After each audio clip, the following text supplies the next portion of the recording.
welcome to Network Africa. Thank you so much for joining us. I'm Anne Nwawadu. Police say at least 35 people have died and 71 others injured in Zimbabwe when a bus carrying churchgoers to an Easter gathering veered off the road and landed in a gorge. The bus was carrying members of a local Zion Christian church who were traveling for an Easter meeting in the southeastern town of the country. Road accidents are, however, common in Zimbabwe during public holidays when the roads are often busier. Many roads are pockmarked with crater-like potholes, which also contributes to these accidents. And in South Africa, local NGOs are working very hard to assist numerous victims of the deadliest floods in record in the southeastern KwaZulu-Natal province. Survivors are said to be in desperate need of basic necessities after losing everything in the floods, which began earlier this week. According to latest figures, at least 341 people have been killed. Officials say the number could rise as rescue operations are still going on, and more rain is planned this weekend in the same area.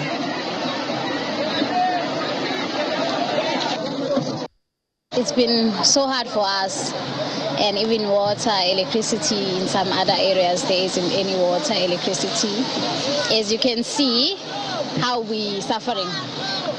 Yeah, to get water. We're coming from Amandletu to fetch water. I think we shouldn't bring water because a lot of people stay in places where they can't get information of what's happening, and most of them have been flooded already. So I think maybe they could have done something to tell us what's going to happen. A South Africa Bureau Chief Betty Dibia joins us now from KwaZulu-Natal. Hello, Betty. Hello, thank you so much. Yeah, now bring us up to speed on the search. Of course I can hear you. Bring us up to speed on the search and rescue operations and the situation on ground at the moment. All right, situation on the ground, the Weather Service has warned that disruptive rain is expected. It's already raining in some areas. Then as for search and rescue, because of the lull in the rains for about a day, they've been able to up search and rescue, and the number has actually risen to 395 fatalities. About 4,000 homes were destroyed, 8,000 partially destroyed. Some of the ministers were out and about to different areas today to assess the extent of damage. The transport minister was up in a chopper to check the arterial roads to see submerged bridges or submerged roads, as well as other transport infrastructure that may have been affected. The Human Settlements Minister as well gave the figures for the homes that were affected. And the Minister for Water and Sanitation was out and about as well. So he says they've deployed technicians from the water department, from electricity as well, to help fix easy fixes in some of these communities so that people will have less to deal with. But more fatalities may still be recorded as search and rescue continues, because it's not just shanks we're talking about. We're talking about homes that may have been standing for about 30, 40 years. So many people were probably sleeping, and then with the saturated sand, and then their homes washing away, or they were there and the walls of their homes collapsed on them. That's why you have the figures now standing at 395, and that's conservative. There's also a huge deployment of police around because looting has been reported in some areas. Some container institutions or companies were looted by some of the people in some of the communities. So there's a huge hotel we are staying. We have a huge contingent of police deployed from other provinces. And speaking of other provinces, some those close by and not so close by are mobilizing support. They're sending in technicians, they're sending in experts. They're also raising supplies for people, the basic supplies for people, food, water, and all that, like the Western Cape. Ask people who want to support to drop whatever it is they want to donate to those affected at every fire station in the city of Cape Town. So this is where we are standing with about 395 fatalities, over 40,000 people affected, and the death toll may rise. That has already been put in place. What support does this give? I didn't get that. A state of disaster has already been put in place. Is there hope? Well, I mean, what?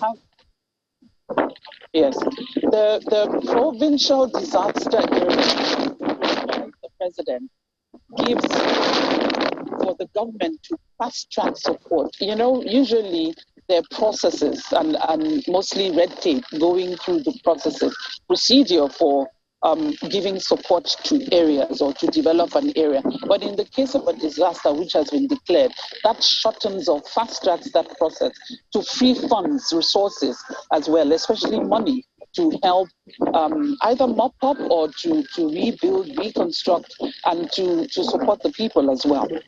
So does this mean that officials have been able to assess the extent of damage done there?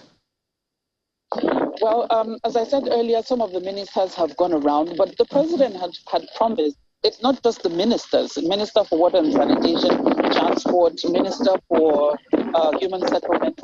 It's not just that. He talked about experts also coming because the devastation is quite huge. He referred to it as catastrophic proportions.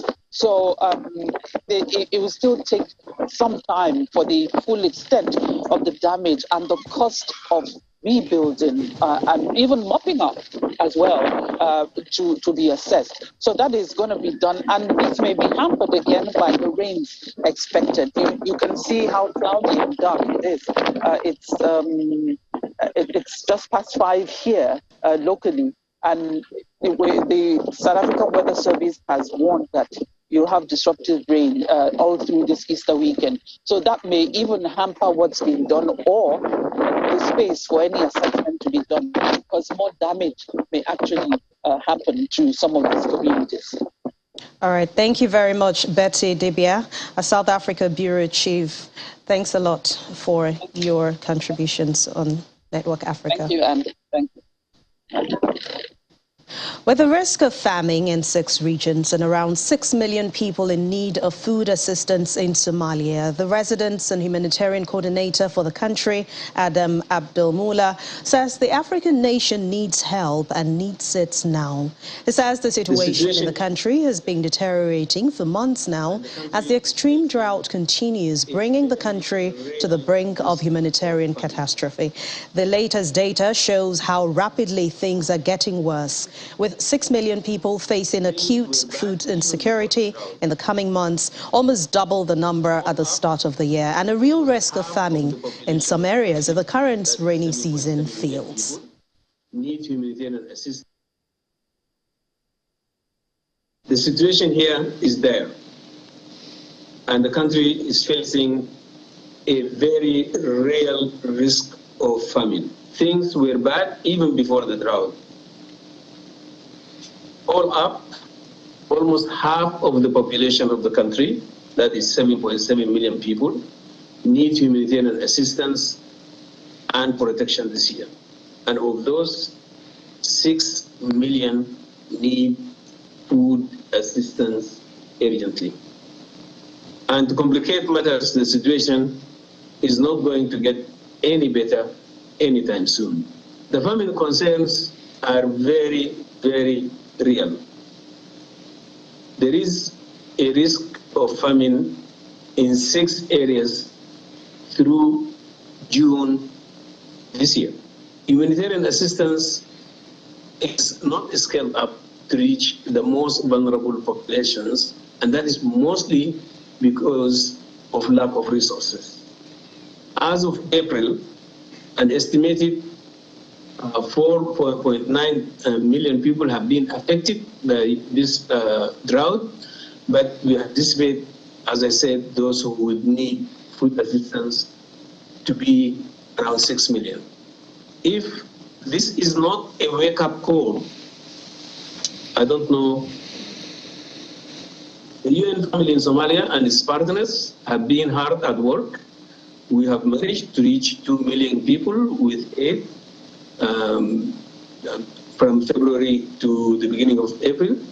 We have done this through taking innovative approaches and redirecting resources, but we cannot sustain this without more resources. Somalia needs help, and it needs it now.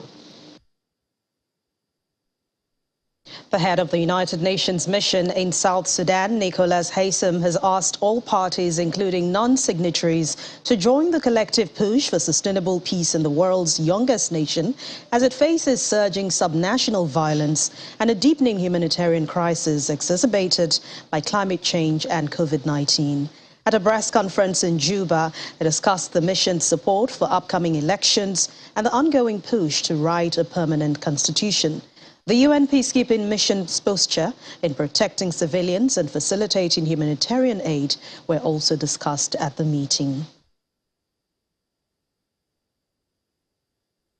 I was saddened to learn that only last week, thousands of people in Lear County, Unity State, were forced to flee their homes following a surge of fighting, along with disturbing reports of sexual violence, looting and destruction of civilian and humanitarian property. Civilians, including women and children, continue to bear the brunt of this senseless violence.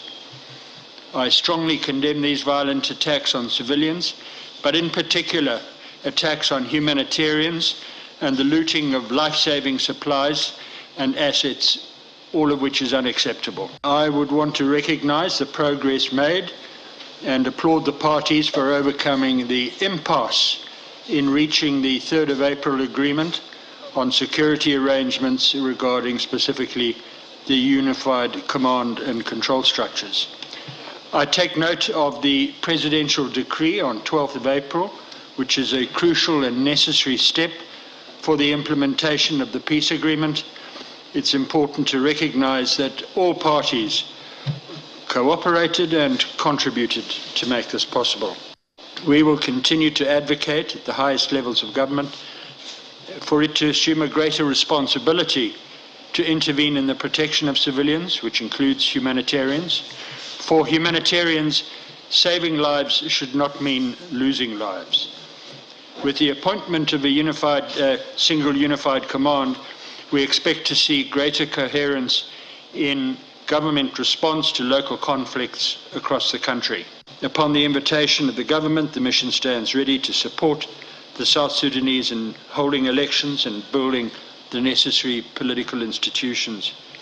The holding and timing of elections, of course, remain a sovereign decision for the people and leaders of South Sudan. The UK government says the first asylum seekers could be flown to Rwanda from the UK within weeks. It follows the announcement of a pilot that will see people sent to the East African country to claim asylum there. That scheme will initially focus on single men crossing the channel in boats or lorries from France. The Prime Minister said it will save countless lives and break the business model of traffickers, but campaigners have called the plan inhumane. Andrew Griffith, MP Director of the Number 10 Policy Unit, said that the new scheme will not require new legislation and it could be implemented under existing conventions.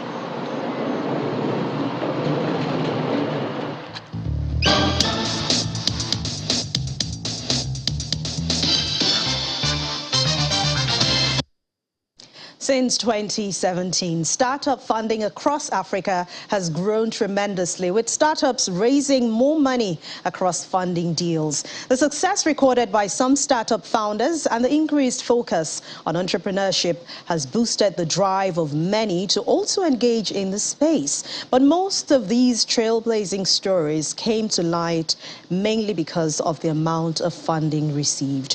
While some startups choose to bootstrap their operations, others simply seek to raise from investors.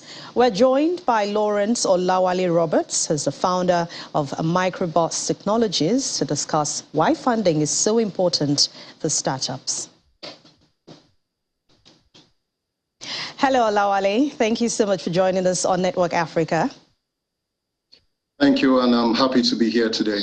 Good afternoon, everybody. To start with, why do startups need to raise money?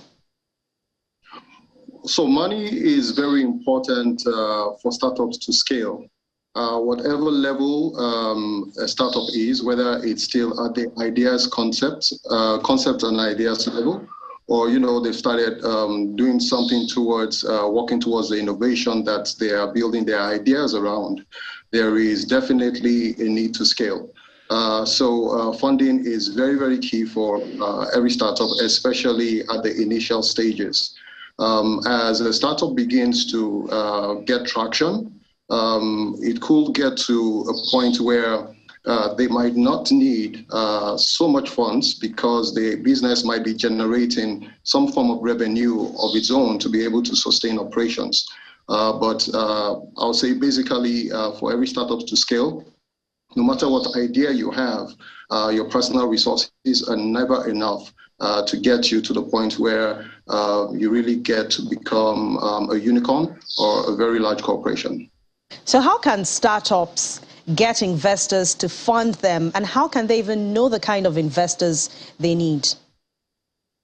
That's a good question. So there are ecosystems, especially around the tech community, that is designed to support startups that require funding. A lot of organizations, venture capitalists, angel, funds are out there to provide resources, and not just funds in a lot of cases. Some also go to the extent of sitting with the ventures, the entrepreneurs, the innovators, and taking them through a system of building systems to help support their growth, how to run a business, bookkeeping, and stuff like that. So there is a huge network of support for every startup, whether it's in the agri field or it's in power or tech. There's always some form of organization, platform, venture capital that is sitting and waiting to adopt such. But aside from this, personally, I would say that for startups, the best place to always start from is from your inner circle.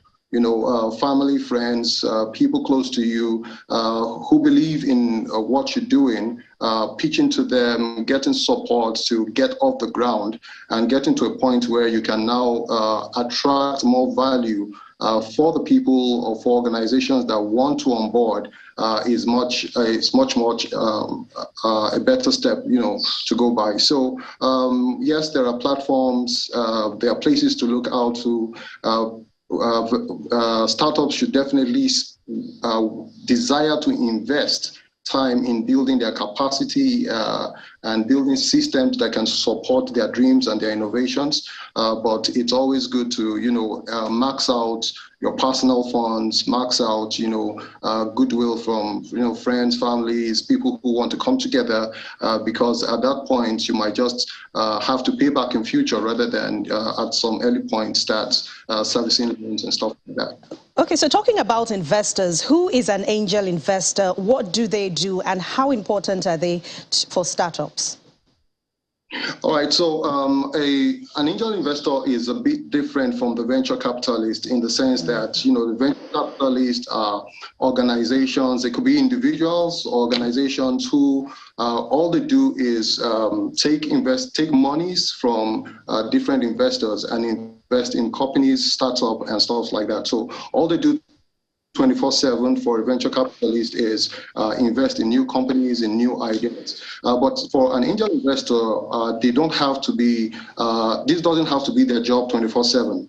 You could just be someone who is interested in a particular idea that was pitched, and you decide to put some funds behind it or mobilize funds around it. And possibly if you've done this before and it's been a success, you might want to take your returns from that business and put it into another business while you're still doing your day jobs, or still doing other stuff that you're involved in. So the angel investors are just people who I would say, like the name implies, come to the rescue, are able to help you get from one point to the other because they're bringing in basically capital funding into the business. But there are other organizations who, or they are different from other organizations who all they do 24/7 is just invest in bright ideas. It doesn't even have to be a company that is formed. You pitch a great idea and, they're out there to put their funds and support system behind it. Okay, so talking about one point to another, at what point does a startup give away ownership to an investor? I'll say the best, startups should work towards a point where they are able to offer value before, you give up or you give out shares and parts of the company, because at that point you will definitely definitely be able to attract a lot of value into the company, and funds will go a long way to improving what you already have on ground. A lot of startups, right from the get-go, want to give out shares, in lieu for cash and stuff like that. It is okay. It is not a bad idea. It's welcome, but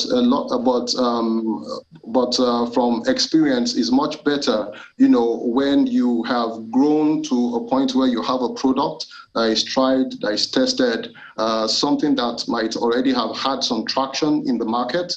And, based on that, you're able to say, we want XYZ amount because we have some proof, not just that we have proof of concept, we have something to show for it. So every company, especially in the tech space, startup company, at some point will have to give out shares, maybe to employees, could be to investors, but you should. It's better when you walk to a point where you have a very beautiful product. It might just be one product out there that is selling, and you can use that to attract a lot of value back into the company. All right. Thank you very much, Olawale Robots, founder, Microboss Technologies. Thanks for your time on Network Africa. Thank you for having me.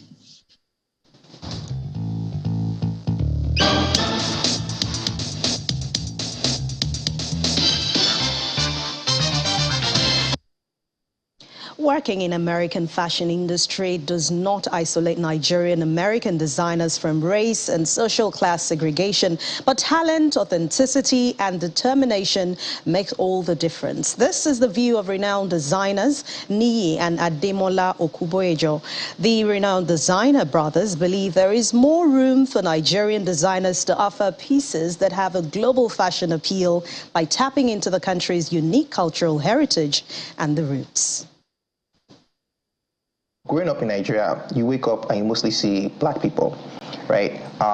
So the idea of race, or the concept of race that you experience in America is totally different. You have to be confronted with the idea of you being black and being an other. And so when I came here, I quickly observed that there were these classes that were around within the environment of the United States. And I understood that in order for me to survive, I was 14 years old at the time, that I had to assimilate really quickly. I came here at 14, he was 16 at the time, and we went to live with our uncle.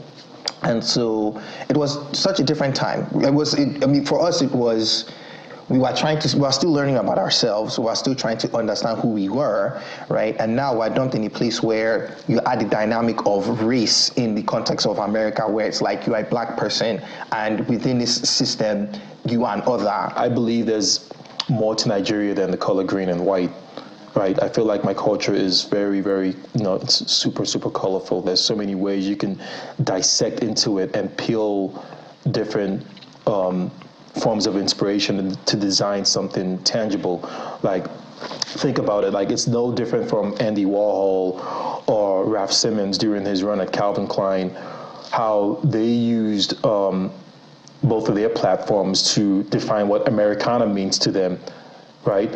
But they used fashion and art as a medium to tell the story of Americana, but in a non-unconventional way. So I feel like I'm doing the same thing, but with a West African point of view. How to catch the full interview with Niyi and Ademola Okuboejo, please watch Diaspora Network, and that will happen on Saturday at 7:30 p.m. right here on Channels Television. And this is where we draw the curtains on Network Africa for today. Thank you so much for watching. Please stay safe, and to our Christian faithful, we wish you a happy celebration of Easter. I'm Anne Nwawodu. Thanks for watching.